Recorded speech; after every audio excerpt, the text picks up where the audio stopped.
come out here to the northeast corner of Oklahoma, Afton, Oklahoma, to see Darrell Starberg, one of the greatest show car builders in history. Bill Cushenbery and Darrell were friends in the very beginning of their careers back in Wichita, Kansas, right? Right. And back in the 50s. Tell us about those early days with you and Bill. I started my shop in 1954. I called it Star Custom Shop. Bill was a friend at that time. He hung around the shop a lot and always talked cars, and we were friends in that relation.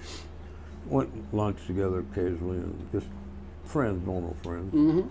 And he got the bright idea of putting in his own shop, and he called it Kansas Custom Shop. Oh. And it was about 8 or 10 blocks from my shop, and he even stole a few of my customers. But he only lasted in that shop maybe a year and a half at the longest. And he built a few cars in that time, not many, because cars were, at that era and that time, I had started my shop up. Custom cars were practically unheard of in or hot rods. Yeah, people had hot rods, but not like these cars. Not custom cars as such. A few hot rods, but not many.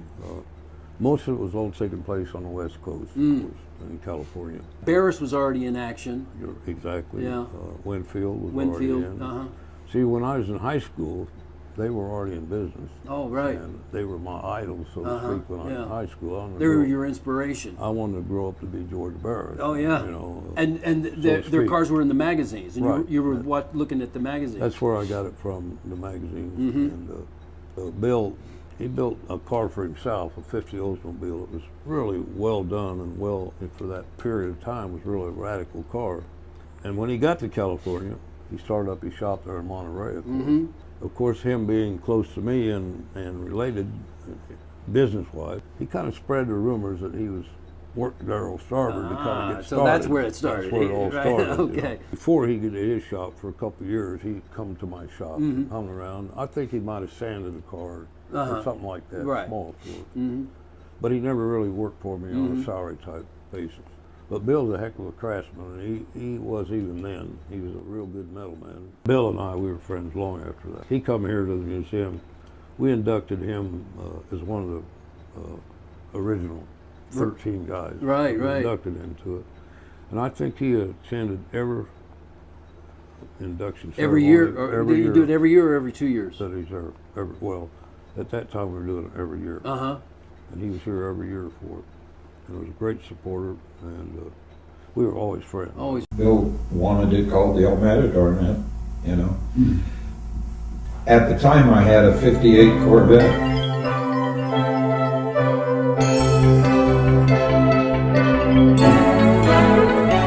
And if you look at the Matador, you'll see a lot of 58 Corvette in it. Each one of the fenders had a concave. So that's what started that theme, and then if you notice on the trunk of the El Matador, there's 2 bars that come down, what was and that? they roll underneath. Well, that's what was on a 58 Corvette, chrome bars on the rear. We picked a lot of styling off of that, and married it with the 40 Ford. And then Bill chopped it just right, I thought, just not too much. Just right. And then the silhouette. I mean, he won the big trophy and they sent it to Europe and all that. And where did the idea come from on the silhouette? Well, he had already started, but he wasn't really in love with what he had at that point. And he had started that before I knew about it. Was it scratch built or was it? Oh yeah. The body was scratch built on a Buick chassis. Yes, with conduit. You know, for the basic frame, and then he put the metal, the super Ligera style. Yeah, right. Like they did in Italy. Yeah, right. So he'd already started the silhouette, and then you guys got we got our heads together, and we decided that we needed to change the shape, especially on the side. It was a tricky car to build because that was the first plastic bubble he had ever blown, and it's the first one I ever had anything to do with. Was that the last car that you worked on with Bill? Oh, no. No, what else did you do? I did so many of them I can't. It seemed like that there were several cars that happened rapidly right after that. The Marquis, the Astro, the Dreamrod, the Limelighter, all those came kind of quickly, right? Yeah. Bill's the finest metal man I've ever met. And he didn't have a lot of tools. Yeah. You know, he shaped Simplicity. everything by hand. Yeah. Hammers and torches and Yeah. and lead. Yep. That's all we do use is lead because we hated Bondo.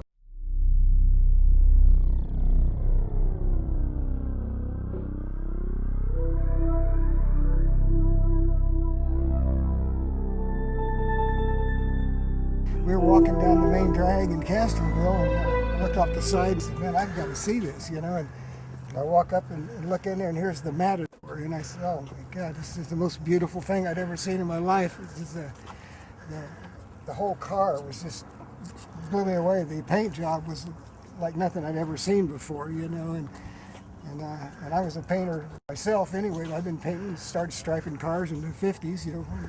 But when I seen that, it just blew me away. And Cushenbery and all this, I never heard of Bill before, and you know, I got to go see him. So we went over into Monterey, Seaside area, and found his shop. And there was a chain up there, Keep Out. And beautiful. There's Gene Boucher's golden marquee, but it wasn't gold, and it was actually blue pearl, and it was very pretty. And I never seen anything like that. It just blew me away. And he said, can I help you? I said, well, no, I'm from Kansas. And he said, oh, what part of Kansas? I said, McPherson. He goes, oh, Mactown, huh? I says, yeah. I says, I got a lot of friends in Mac. And we had a nice conversation, and I told him how much I loved the Matador and how great it was. And I was just excited over it. It really got me jazzed up about painting, you know, more than I was already. Ended up getting a job with him later on, so everything worked out fine. Bill was just, he was really nice to me. He just really, and we just hit it off because we're both from Kansas boys, you know. And so I got to paint Frank Sinatra's car and the Silhouette. I painted it a couple times. It had been on the show circuit for quite a while. It'd been set for a few years. He'd had it leased out, and then he got it back and restored again. Bill asked me, he said, have you seen my little aluminum car? I says, no, I haven't yet, but I heard somebody say something about it. It was no taller than this, you know, and it's just beautiful, and all this aluminum work on it, and then these beautiful elliptical wheel wells that was just done, and all this beautiful gas welding. I was so impressed with all of the metal work and everything, and the bubble top. Very pretty car. This is in North Hollywood, right where Vineland and Lancashire crisscross. Lance Incorporated, these the two fellows from Boston that Bill partnered up with, but the partnership went sour, so that he just stopped working on it, and they took possession of the car, and he just went ahead and moved over to Burbank Boulevard, and opened up his shop over there, where he did the Batmobile and the KJ Surfing Bird and a few other cars. I'm not really sure of where the car actually started its construction, you know, but I knew it was pretty well on its way when I seen it. I think it just came from Monterey, where this Roden, an artist, ROT, yeah, he had done I'd seen a sketch that he had done of the car. You know, it was a very interesting and exciting time in the United States, and I guess the world, because Kennedy announced that we were going to go to the moon. We choose to go to the moon in this decade and do the other things. Not because they are easy, but because they are hard. The Jetsons were on TV, the little cars you would zip around on, Right. and the bubble tops on the cars. I was in Salinas area and was close with Bill from 1962 to 1966. Became acquainted with Bill at a car show in San Jose when he presented the Matador, which was a 44 that he had chopped and sectioned and done a lot of work on. These were drawn in 1962 or 63. 64, and it started with this Delta with a bubble.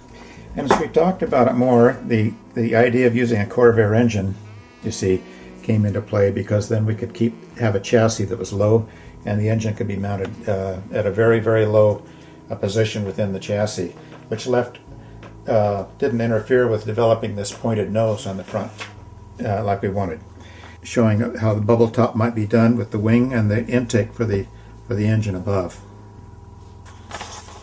Again, another bubble concept. And you see how the front's evolving here. Now we're getting closer to yours. Again, it was two bubbles. Again, bubble cars. And again, these are 50-year-old drawings. This is the evolution of the silhouette. That's correct. Another,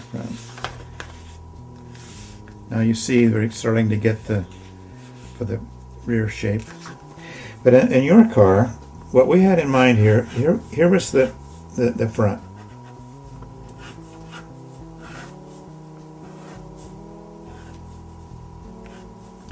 And the bubble. The wheel was tucked on way underneath here, you know. We hadn't worked out any details with respect to whether there should be a door cut on the side or whether the sill would be too high or too low to get in. Keep it simple. He didn't want anybody else finishing his car without his input, you know. But he loved the car. I mean, we always went and doodle on napkins about different little things he had planned to do with it and all this. And he's always a great artist, too, doodling like that. Still drawing up plans about things he'd like to do to it and stuff like that. But the car wasn't his anymore to do it, but he didn't want anybody else to work on it. He kind of gave up on customs completely for a while and just went into Porsches, strictly just done Porsches and stuff for a few years. I got one thing to say about Cushenbery, which I call him Cushy. To me, he was the best customizer in our group. Number two, he was one of the best idea design guys too. He was terrific. Bill was absolutely unbelievable, and it is too bad that we lost him and he didn't carry on the legacy like the rest of us, like Starbird and Dick Dean and all of us, because he deserved it very much so. I mean, he was so good because we had the group, you know, we had Balon, we had Cushenbery, we had Winfield, we had me in LA, we had Starbird back east, we had the Alexander boys. So the whole group of us that had to pioneer this was interesting. But every time we'd go up to Monterey to do that show up there, Cushy was there. He was terrific. Bill was absolutely unbelievable. And it is too bad that we lost him and he didn't carry on the legacy like the rest of us, like Starbird and Dick Dean and all of us, because he deserved it very much so. I mean, he was so good because we had the group, you know, we had Balon, we had Cushenbery, we had Winfield, we had me in LA, we had Starbird back east, we had the Alexander boys. So the whole group of us that had to pioneer this was interesting. But every time we'd go up to Monterey to do that show up there, Cushy was there. And then when he came down to California, down to Los Angeles area. Tell you how good Cushy was? I had him do all the fenders on our Batmobile. The car was all metal. I said, Cushy, I need help. I said, we got to get this thing done in 3 weeks. I got 10 guys working in every different directions. I said, can you help me? I'll be there, George. And he came down there and he shaped those fenders out. So we enjoyed everything about it. Cushy, to me, every car that he's done was the best. The workmanship was a craftsman. He was a quality man. And the best part, he was fun. The great fun guy. And I mean, I couldn't talk enough. We could spend several hours just reminiscing about all the shows we had in those days at the shows from Monterey to Harry Costa in Santa Rosa, Baggy in Sacramento, and Blackie in Fresno. Yes. You know, you couldn't get a better group of guys. And we lost Cushy and we lost Wilhelm. There was two wonderful guys. And we went on the Ford Motor Company's Ford Custom Car Caravan. He was a member of the group, which was with us together with the cat. And along with that, of course, traveling all over the country and being a part of all the shows. We weren't considered customizers. We were family. We all worked together. We never had any contention. Nobody was in competition for anybody else. Everybody won their certain awards. But that's what was good about that team of great guys that we had together. That was great. So like I said, I could probably go for hours and days to reminisce about the archives of Cushy and things that we did together. But to me, like I said, he was, again, the top of the heap. A very, very good metal shaper and worker. Very particular. Odd hours, though. He liked to put in hours at midnight till 6 in the morning and things like that. And I just wasn't used to that. But I went along with him because I loved the guy. I mean, he was just very nice to work with and easy, and But a lot of people don't know this. The Batmobile, when it was first started, was the Lincoln Futura. And it got sent over to Bill's shop with the artwork to start. I worked on that aluminum car you were talking about. I worked on that with him. But I just couldn't get along with his hours. His hours just, my wife didn't like it, you know, and I couldn't get used to it. But I went along with him because I loved the guy. I mean, he was just very nice to work with and easy, and yeah. That's it.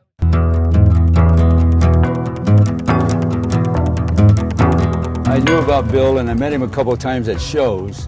Well, then I never really got acquainted with him until we started doing the custom car caravan, the AMT, you know, thing where we traveled around the country, and then I did a lot of shows with Bill. They would put me and Bill together and we'd do a show. So I did a show with him in Florida, and we went out on a boat.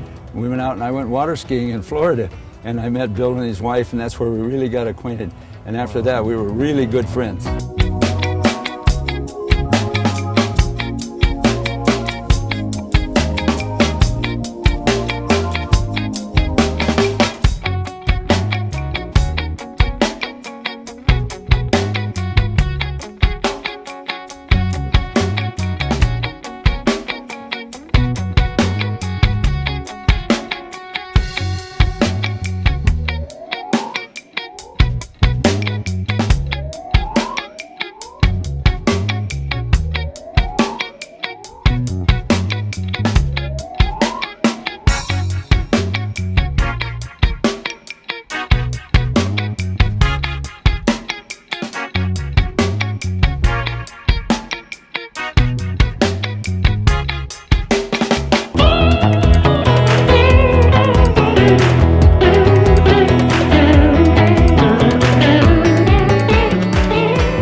I was, you know, up in Northern California, but Bill was in Burbank, so every time I'd come to LA area, then I would go see Bill. So I went to his shop there in Burbank several times. Gotcha. And got, you know, I'd go with him, and him and our wives went out to dinner a couple of times and everything. It was really great.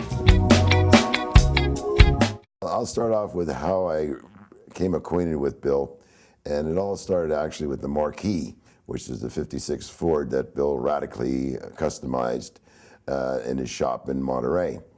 The car was built originally for Gene Boucher, and became a mild project, turned into a major project over the years, and evolved into a car being sectioned and other parts being grafted on and sculpturing. It came out extremely radical. The rear half of that car is actually '59 Buick, which Bill grafted and modified and sculptured to fit onto the back end of the '56 Ford. The entire front end of the car is all hand sculptured. That's all hand done, completely, hammer and lead and all that. That was all done by Bill. Very unusual design work that he did on that car. The way you tucked the fenders in and so on. Tremendous amount of work in that car. I acquired the car with the intent of restoring it. Probably in 1975, 76, when I acquired the Marquis. Exterior-wise, the only modification I did on the Marquis was something that Bill had wanted to do. Initially, it didn't have time to do it, to finish the car, and that was to redo the rear wheel wells. He didn't like the way that they came out and wanted to revamp them and bring them down lower. So that was done in the process of the restoration of the body and the body work. So finally the Marquis was finished and went on the show circuit and did very well.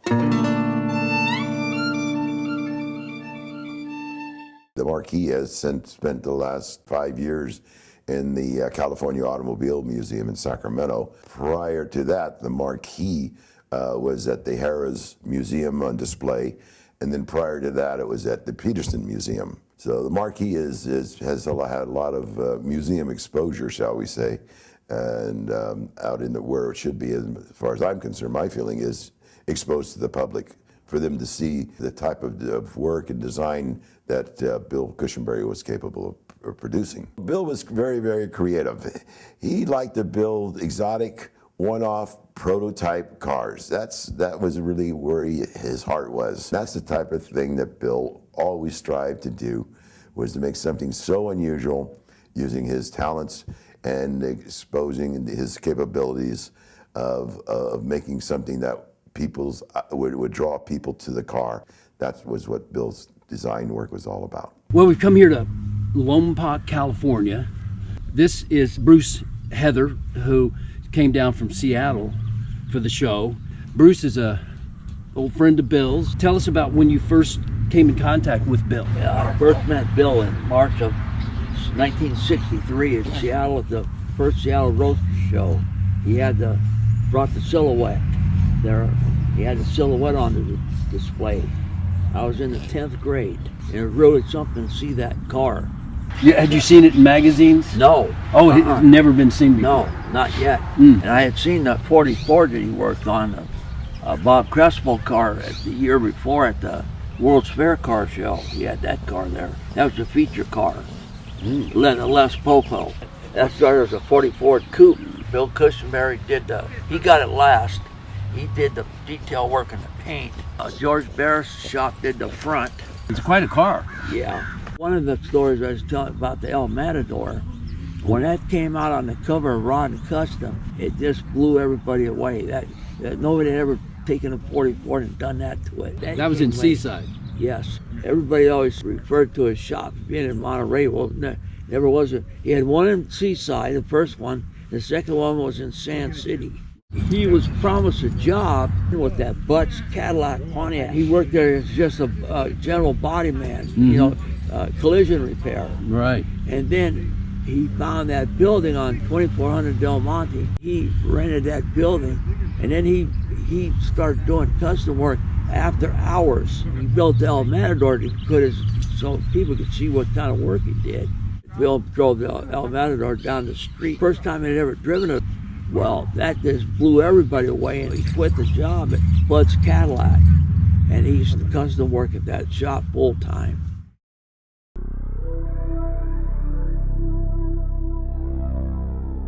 You were telling me about the conversation you had about the space coupe. Bud Millard and Bill Cushenbery and myself were sitting at a picnic bench at a table in Paso Robles in 1998, just 6 months before he passed away. He was talking about that car, and he wished that he could find it, but he had no clue what happened to it. And he'd talk about it often. He really wanted to find it. Isn't it interesting that just about a year exactly after that conversation is when it was found in terrible condition in May 1st of it would have been 1999, so it was the year after you had that conversation. When we found it, the owner of this ranch was Bob Butts was about to send it off to be crushed. We salvaged it.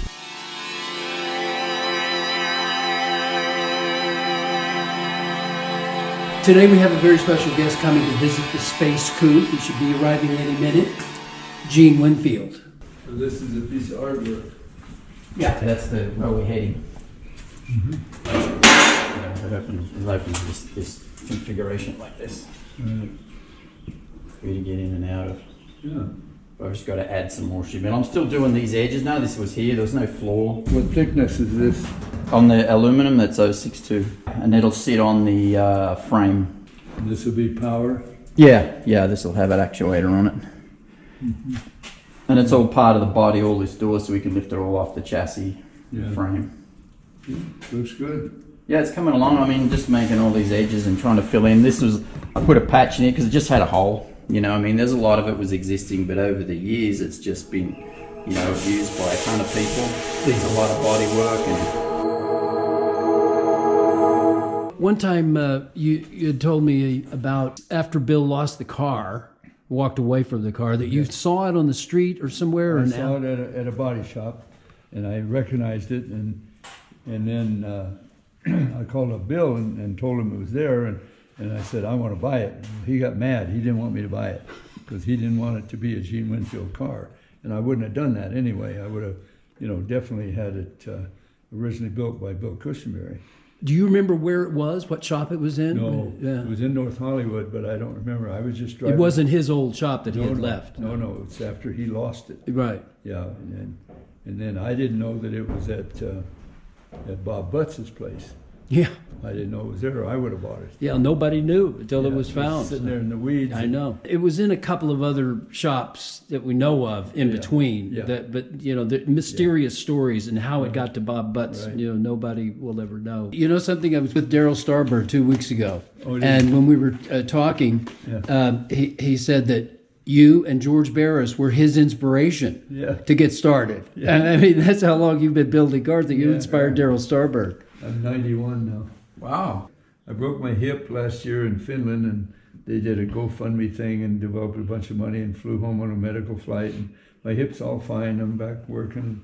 The Space Coupe was here when Carl first found it. He brought it out here, and you helped him patch it together. No restoration, just patched it together enough. And it was in your museum, sat in the museum for a couple of years, right? Yeah. Before he brought it back to California when I got We involved probably with had it about 5 years total. Yeah. I would guess something like that. Put a little bubble top on it. Yeah, it fit quite nicely. Did you know about the Space Coupe when Bill was working on it? Bill told me about the car numerous times. Yeah, every time he's here, we'd talk about it. I thought he was going to finish it. Yeah, sure he did too. Anyway, it went south, and he walked away from the car.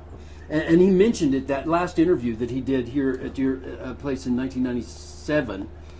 They asked him, did you do any other cars? And he said, yeah, well, there was this one that got away, and it was going to be a wild thing with gull wings and a bolt top. And he described, and he was talking about the Space Coupe. He never mentioned the name. The silhouette was this one solid bubble that hinged at the front. The Space Coupe started out that way.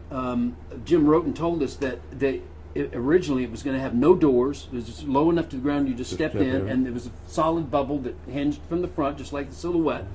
And we have pictures from 1963 of Bill working on this car in that configuration, no doors, solid bubble, in 63 in the shop in Monterey. However, when he moved down to North Hollywood, one of the jobs that came into his shop were these Mercedes 300 SL, the famous gull wing doors. Bill obviously fell in love with these gull wing doors. Presto, gull wing doors. I'm calling them bat wings now because gull wings open like this. Yeah, right. They open like this. I'll be darned. You know how bats' wings, they come from the shoulders up like this. So I don't know if bat wings works, but they're not gull wings. Yeah. So I don't know what I can't. Bat wing sounds good to me. Yeah, exactly. Thank you again, Daryl. Thanks so much for everything that you've given to the world of custom cars and make life on Earth a lot more pleasurable. Actually, the pleasurable part was mine. Yeah. Being able to build what you wanted your whole life. Amazing, yeah. And your hobby before that. You've had kind of a blessed life. I've had a very blessed life. You got to do what you wanted to do. Exactly, and managed to support that and make a good living. And still doing about everything we wanted. You got 2 cars in the shop right now. Yep. Jeez, I can't wait to see the office when it's done. Well, it's going to be different. When do you think it's going to be ready? Well, I'm hoping to debut it in February. My next show in Tulsa. Maybe the Space Coupe should be in that show. It should be if you get it done. That's the biggest car show there is inside. Tulsa, Oklahoma. Here we come with the Space Coupe. Thank you. Good. Once again. My pleasure. We'll see you soon. Stay tuned.